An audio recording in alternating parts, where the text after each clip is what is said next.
يعاقب بالسجن المؤبد كل عسكري يتمارض أو يتسبب في عدم شفاء نفسه.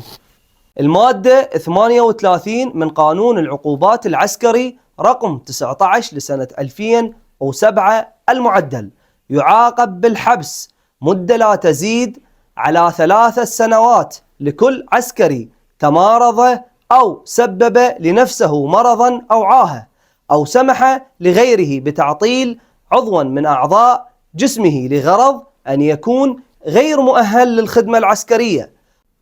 وتكون العقوبة السجن المؤبد إذا وقع الفعل أثناء مجابهة العدو.